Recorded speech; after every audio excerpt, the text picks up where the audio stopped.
A single fence in Australia once stretched longer than the Great Wall of China. Today, we'll uncover why Australia built gigantic pest exclusion fences, how they reshape landscapes, and the shocking unintended consequences that followed. Quick question. If you had to fence out just one animal from your country forever, which one would it be? And why? Drop your answer below. Imagine one animal so destructive that an entire continent scrambles to stop it. In 1859, just 24 European rabbits were released in Australia for hunting sport. Within decades, their numbers exploded, devouring crops and stripping landscapes bare. Farmers were desperate, so desperate they dreamed of fencing off entire regions. This wasn't a hobby project, it was survival. And so, the very first pest exclusion barriers were built, a desperate gamble against nature's fastest invaders. History shows, once rabbits arrived, farming changed forever. Sometimes, survival means drawing a line. Here's a nightmare number. By the early 1900s, Australia had over 10 billion rabbits. That's more than today's global human population. These weren't cute backyard pets. They were ecosystem wreckers. Rabbits chewed through pastures, forced livestock off good land, and even triggered soil erosion on a continental scale. Farmers tried hunting, poisoning, trapping, but nothing slowed the tide. Entire towns feared economic collapse. When you face billions of pests, small fixes don't work. Only something massive might. That's why fences became Australia's last hope. Desperation built walls. What do you build when every other solution fails? In Western Australia, they built a fence so long it rivaled the Great Wall of China, over 3,200 kilometers of wire stretching across the continent. This rabbit-proof fence wasn't just a line in the sand. It was a monument to human persistence. Imagine patrolling a barrier that takes weeks to drive along. Yet despite its size, rabbits still found ways through. Bigger doesn't always mean better. The fence became legend, but it never delivered total victory. Sometimes, the wall itself becomes the story. Now, here's a twist. Not all fences were built against rabbits. Another target was Australia's wild dog, the dingo. Farmers feared dingoes because they slaughtered sheep, so the government built the world's longest fence, 5,600 kilometers. It sliced across the country, separating dingoes from pastures. But here's the paradox. Dingoes also kept rabbit numbers in check. By excluding one predator, Australia accidentally unleashed another pest crisis. It's nature's law. Remove one piece, the whole system shifts. Protecting sheep meant unbalancing ecosystems. A fence can save profits, but cost biodiversity. Picture this. Australia in the late 1800s was the world's wool powerhouse, with millions of sheep feeding booming textile mills overseas. But every dingo attack meant dead sheep, shredded profits, and furious farmers. That's why exclusion fences became more than protection. They were economic lifelines. The wool industry's survival depended on keeping predators out. For many, the fence wasn't just wire and posts. It was insurance against ruin. But here's the catch. The more they expanded sheep runs, the more they tangled with nature. Protecting industry can mean caging landscapes. Here's the dark irony. By walling out dingoes, farmers didn't just save sheep, they rewired ecosystems. Without dingoes hunting them, kangaroos and rabbits multiplied unchecked, stripping vegetation faster than ever. Soil degraded, native species vanished, and fragile landscapes collapsed under pressure. Australia learned a brutal lesson. Predators aren't just killers, they're regulators. Remove them, and chaos follows. Fences solved one problem, but unleashed 10 others. Nature punishes shortcuts.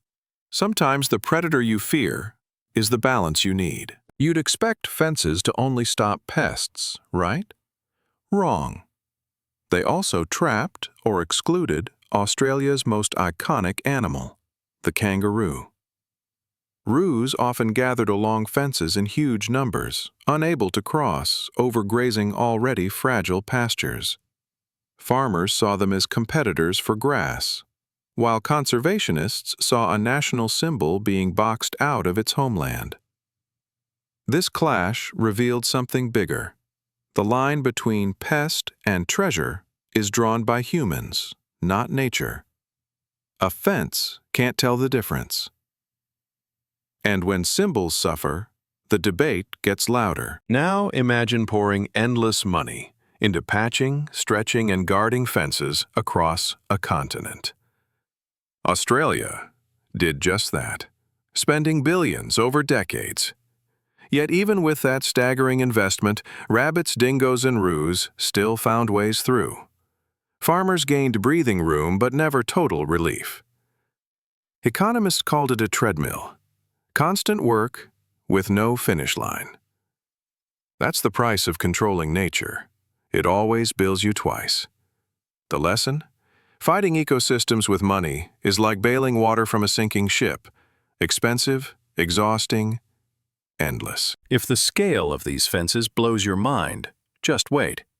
Because the second half of this story dives into the species that only survived thanks to them, and the bizarre new tech patrolling the barriers today. If you're fascinated by how humans reshape entire ecosystems, make sure you hit subscribe and join us for more of the world's wildest stories. Trust me, the next twists will make you rethink everything you thought you knew about simple fences. The wildest details are still ahead. Not every fence was about extermination. Some became lifelines. Across Australia, conservationists used pest-proof sanctuaries to shield endangered species from extinction. Inside these enclosures, bilbies, numbats, and bandicoots, creatures wiped out elsewhere, found safety to rebound. It's ironic. The same tool built to kill rabbits also saved native wildlife. Without fences, entire species would be gone. With them, biodiversity gets a second chance. But here's the hard truth. When your survival depends on a fence, you're already living on borrowed time. Protection is not the same as freedom. Imagine patrolling a barrier that stretches hundreds of kilometers, checking for holes before predators slip through. That's the life of Australia's fence keepers, farmers, rangers, and volunteers driving dusty tracks, repairing wire, and racing against relentless nature. One missed break could undo years of work. Their job is thankless but vital, because a single gap can mean disaster. It's a constant battle of endurance, grit, and vigilance. And here's the kicker. Nature only needs one chance. Humans must be perfect. Pests? Just lucky once. Think fixing your backyard fence is annoying? Now scale that up to thousands of kilometers. Australia's exclusion fences constantly battle rust, floods, fallen trees, even determined animals clawing under or leaping over. Repairs are endless, because nature never rests. Crews chase weak spots daily, plugging holes before pests flood through. It's like patching a sinking ship, relentless, expensive, never done. And yet, without this grind, the fences collapse into useless wire. Maintenance isn't optional, it's survival. The wall only works if the work never stops. In the 21st century, even fences went digital. Today, drones buzz overhead, thermal cameras scan at night, and artificial intelligence flags suspicious movements before animals break through. Farmers get alerts on smartphones if a post leans or a wire snaps. High-tech guardians turn fences into living systems, watching and adapting in real time. But here's the irony. The more tech you add, the more fragile the system becomes, if it fails. Old fences relied on muscle. New ones rely on signals. Both can break. Despite all the effort, history shows pests only need one lucky break. Famous breaches saw rabbits tunnel under, dingoes slip through gaps, or floods wash away miles of barrier overnight. Entire regions collapsed into chaos in a matter of days. Imagine celebrating a secure fence one week, then watching thousands of invaders pour through the next. That's the brutal reality. No fence is flawless. Each failure carried a price measured in livestock, crops, and ruined livelihoods. In nature's game, even giants fall. Australia wasn't alone in its obsession with fences. South Africa built jackal-proof barriers. The US tried prairie dog enclosures. Even parts of Europe adopted predator walls to shield livestock. Each project drew inspiration, sometimes directly from Australia's massive experiments. But the lesson repeated worldwide: fences buy time. They don't solve problems. Species adapt, ecosystems shift, and the struggle resets. Humanity loves straight lines, but nature works in circles. The global takeaway? Walls echo across continents, but outcomes repeat the same mistakes. Here's the question nobody likes to ask. Do giant fences protect nature or fracture it? On one side, they rescue endangered species from predators. On the other, they cut ecosystems into fragments, blocking migrations that shape the land for millennia. It's like locking part of the wilderness in a cage, even if the cage is the size of a country. Conservationists argue both sides fiercely. But the truth is clear. Every fence saves something and sacrifices something else. Protection isn't free. It comes with invisible costs. Believe it or not, some scientists are proposing even larger pest-exclusion fences, super enclosures spanning entire regions to preserve biodiversity. Imagine a barrier stretching for hundreds of kilometers, containing not just one species, but whole ecosystems. On paper, it sounds visionary.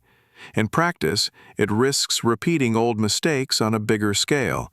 Bigger fences don't always mean better results. The future challenge isn't just building higher walls, it's learning to coexist with balance. Because no fence, no matter how vast, can replace nature's design. Australia's fences aren't just local oddities. They're warnings the world should heed.